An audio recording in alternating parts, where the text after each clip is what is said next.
नमस्कार दोस्तों, स्वागत है आपका दृष्टि पीसीएस की इस नई वीडियो में। जैसा कि आप लोग जानते हैं, मार्च 2024 में यूपी पीसीएस की प्रारंभिक परीक्षा होने वाली है और इस प्रारंभिक परीक्षा को ध्यान में रखते हुए हमने आपके लिए एक सीरीज की शुरुआत की है जिसका नाम है टारगेट यूपी पीसीएस 2024, ताकि यूपी पीसीएस में पूछे जाने वाले करंट घटनाओं से संबंधित जितने भी प्रश्न हैं वो आपके सही हो सके। इन करंट घटनाओं से संबंधित घटनाओं को हमने अलग अलग सेगमेंट में निर्धारित किया है और उन सेगमेंट्स को लेकर के हम इस सीरीज में आपके सामने आए हैं। आज हम जिस सेगमेंट की बात इस प्रोग्राम में करने वाले हैं वो सेगमेंट है मिसलेनियस, यानी विविध घटनाओं से जुड़ा हुआ है। विविध घटनाएं 2023-24। तो अपने प्रोग्राम की शुरुआत करते हैं, देखते हैं आज का हमारा पहला तथ्य क्या है। हाल ही में किस स्थान पर आदि महोत्सव संपन्न हुआ है? आदि महोत्सव जो हाल ही में संपन्न हुआ है अक्टूबर नवंबर 2023 में, वो अहमदाबाद, गुजरात के अहमदाबाद में संपन्न हुआ है। किसके द्वारा आदि महोत्सव करवाया जाता है? जनजातीय कार्य मंत्रालय के अंतर्गत आने वाले ट्राइफेड यानी भारतीय जनजातीय सहकारी विपणन विकास संघ लिमिटेड के द्वारा इसका आयोजन करवाया जाता है। ये वस्तुतः इसी के तत्वाधान में आयोजित होता है। आदि महोत्सव भारत की स्वदेशी विरासत के माध्यम से यात्रा शुरू करने के लिए एक अद्वितीय सेतु के रूप में काम करता है। अद्वितीय सेतु के रूप में किस प्रकार से काम करता है? ताकि हमें अपनी पुरातन संस्कृति के बारे में जानकारी हो सके। आदिवासी जो संस्कृति है उसके बहुत से तत्व ऐसे हैं जो मानव सभ्यता विकास के प्रारंभिक चरणों को अभिलेखित करते हैं, उसको दिखाते हैं। और इसलिए वर्तमान में अगर हम आदिवासी संस्कृति के विभिन्न पहलुओं को जानते हैं, उनकी शिल्प कला के बारे में जानते हैं, उनके रहन सहन के अन्य हिस्सों के बारे में जानते हैं, तो इससे हमारी जो पूरी सभ्यता है, हमारा जो ज्ञानवर्धन है वो मजबूत हो सकेगा। और इसीलिए आदि महोत्सव की शुरुआत की गई है। इस आदि महोत्सव में हस्तशिल्प, हथकरघा, मिट्टी के बर्तन, आभूषण, अन्य आकर्षणों के अलावा आदिवासियों द्वारा उगाए गए मोटा अनाज का भी प्रदर्शन किया जाता है। यानी अलग अलग स्टॉल लगाए जाते हैं, 100 से अधिक स्टॉल इसमें लगाए गए और उन स्टॉल्स के माध्यम से आदिवासी शिल्प कला से जुड़े हुए अलग अलग नमूनों का प्रदर्शन किया गया, ताकि उनके बारे में हमारी जानकारी समृद्ध बन सके और हमें उसके बारे में बेहतर जानकारी हो सके। आगे बढ़ते हैं। इंडिया मोबाइल कांग्रेस का 7वां संस्करण का आयोजन कहाँ किया गया? इंडिया मोबाइल कांग्रेस का 7वां संस्करण का जो आयोजन है वो नई दिल्ली में किया गया। इसकी एक सामान्य तस्वीर आप यहां भी देख सकते हैं। तो इंडिया मोबाइल कांग्रेस वस्तुतः है क्या? ये एशिया का सबसे बड़ा दूरसंचार, मीडिया और प्रौद्योगिकी मंच है, जहां पर भारत ने पिछले कुछ वर्षों में जिस प्रकार से दूरसंचार के क्षेत्र में प्रगति की है वो बहुत से देशों के लिए अविश्वसनीय है। तो उसके बारे में एक मंच है, भारत ने वो प्रगति किस प्रकार से की है, दूसरे देशों के जो प्रतिनिधि हैं उनको भी इससे एक संवाद करने का मौका मिलता है और वो उस प्रगति के बारे में जानकारी हासिल कर सकते हैं। तो इस साल का जो संस्करण था, इसकी थीम थी ग्लोबल डिजिटल इनोवेशन, इसकी थीम रही है। हाल ही में यूनेस्को द्वारा किसे भारत की अमूर्त सांस्कृतिक धरोहर घोषित किया गया है? अमूर्त सांस्कृतिक धरोहर के बारे में पूछा गया है। तो गुजरात के गरबा को, गरबा एक प्रकार का नृत्य है, इसकी तस्वीर आप यहां देख सकते हैं। गुजरात का जो गरबा नृत्य है, इसे सूची में शामिल होने वाला भारत की 15वीं धरोहर है। अमूर्त सांस्कृतिक विरासत की सुरक्षा के अभिसमय का मतलब कन्वेंशन को संयुक्त राष्ट्र शैक्षणिक, वैज्ञानिक और सांस्कृतिक संगठन यानी यूनेस्को द्वारा वर्ष 2003 में अपनाया गया था और वर्ष 2006 में यह व्यवस्था लागू हुई थी अमूर्त सांस्कृतिक धरोहर को अपनाने की। और भारत का कौन सी धरोहर है इस प्रकार की? ये 15वीं धरोहर है। गुजरात के गरबा को इसमें शामिल किया गया है।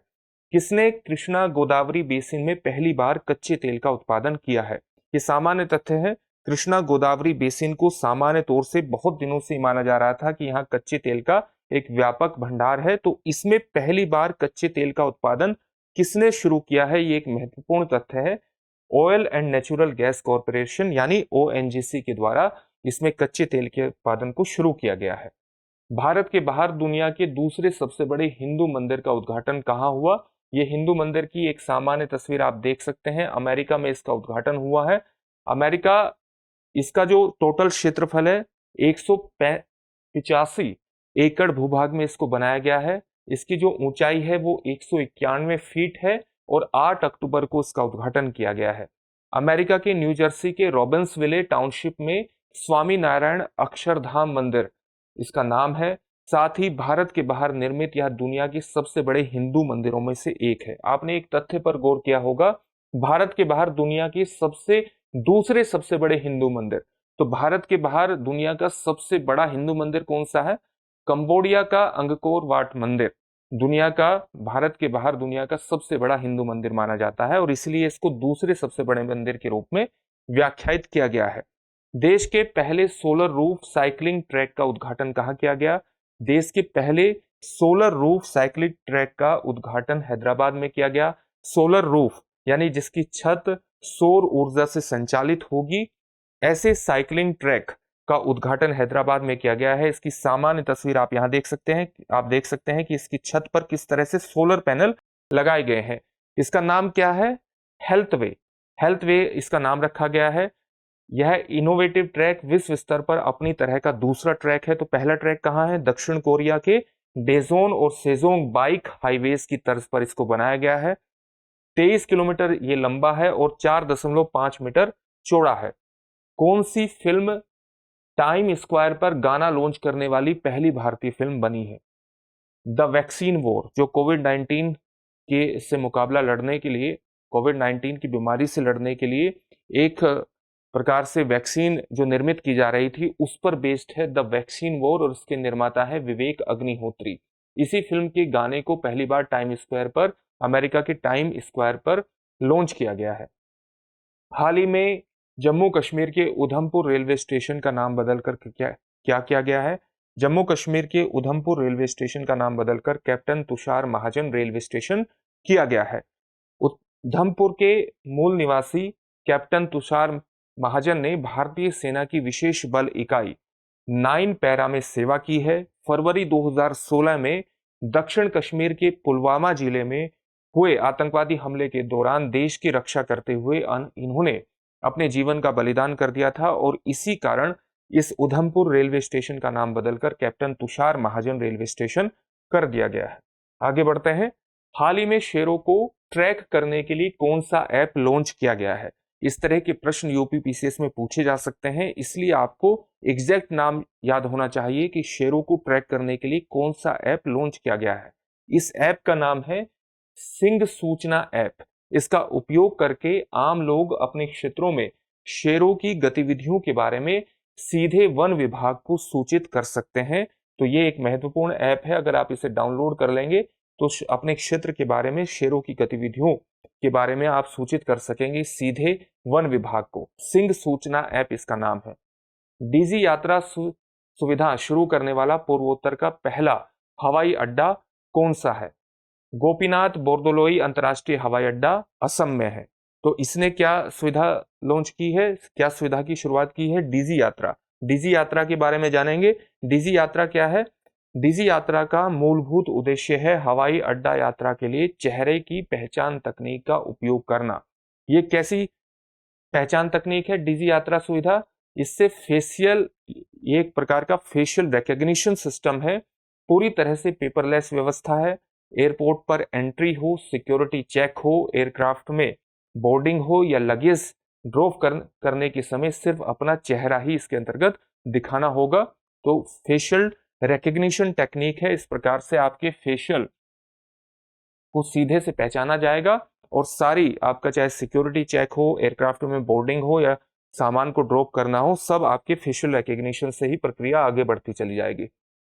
थ्रेड्स ऐप किसने लॉन्च किया है? हाल ही में एक ऐप लॉन्च हुआ है जिसका नाम है थ्रेड्स। तो किसने लॉन्च किया है? इसको मेटा ने लॉन्च किया है। मेटा कंपनी के स्वामित्व वाले इंस्टाग्राम द्वारा इसको लॉन्च किया गया है। यह एक सोशल नेटवर्किंग ऐप है जो ट्विटर को टक्कर देने के लिए बनाया गया है। और थ्रेड्स देखने में किसकी तरह लगता है? देखने में ये इंस्टाग्राम की तरह लगता है और इसके जो फीचर्स हैं वो कुछ कुछ ट्विटर जैसे देखने को आपको मिलेंगे।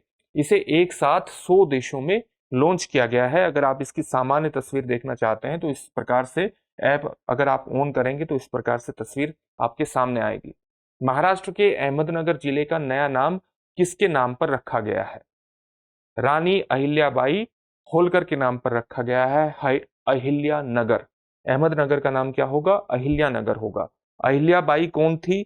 अहिल्याबाई मालवा की रानी थी और इनका जन्म अहमदनगर जिले में हुआ था। मालवा की रानी कब से कब तक रही? 1767 से 1795 तक ये रही मालवा की रानी, और आप इनकी एक सामान्य तस्वीर यहाँ देख सकते हैं। इसके अलावा महाराष्ट्र में औरंगाबाद का नाम बदलकर छत्रपति संभाजी नगर कर दिया गया है और उस्मानाबाद का नाम बदलकर धाराशिव कर दिया गया है।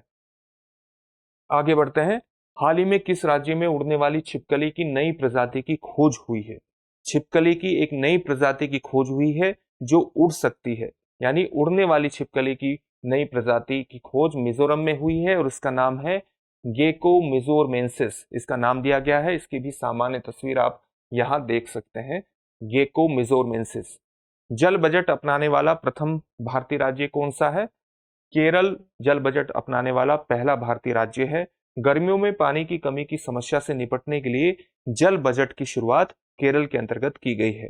वंदे भारत एक्सप्रेस का संचालन करने वाली एशिया की पहली महिला लोको पायलट कौन बनी है? लोको पायलट पहली महिला बनी है सुरेखा यादव, वंदे भारत एक्सप्रेस का संचालन करने वाली। पश्चिमी महाराष्ट्र के क्षेत्र के सतारा की रहने वाली है सुरेखा यादव। आगे बढ़ते हैं। सरस आजीविका मेला 2023 का आयोजन कहाँ किया गया? जम्मू कश्मीर में इसका आयोजन किया गया है। किस लिए ये मेला होता है? ग्रामीण महिला स्वयं सहायता समूहों को अपने स्वनिर्मित यानी उनके द्वारा खुद के द्वारा निर्मित उत्पादों को बेचने और उनको बढ़ावा देने, साथ ही विभिन्न बिक्री प्लेटफॉर्म के साथ मार्केटिंग यानी विपणन संबंध बनाने के लिए एक मंच उनको प्रदान करेगा। यह केंद्रीय ग्रामीण विकास मंत्रालय की दीनदयाल उपाध्याय योजना की एक पहल है।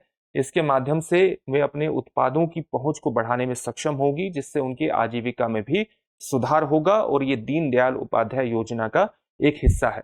तो ये मिसलेनियस सेक्शन से संबंधित कुछ महत्वपूर्ण तथ्य थे जो आने वाली परीक्षा में यूपीपीसीएस 2024 की परीक्षा जो होने वाली है मार्च महीने में, उसमें आपके लिए कारगर सिद्ध होंगे और उम्मीद है कि इससे आपको जरूर लाभ होगा। फिर से एक नए सेशन में आपसे मुलाकात होगी। धन्यवाद। डियर व्यूअर्स, अपने एग्जाम की तैयारी को और बेहतर करने के लिए हमारे चैनल को लाइक, शेयर और सब्सक्राइब करना न भूलें।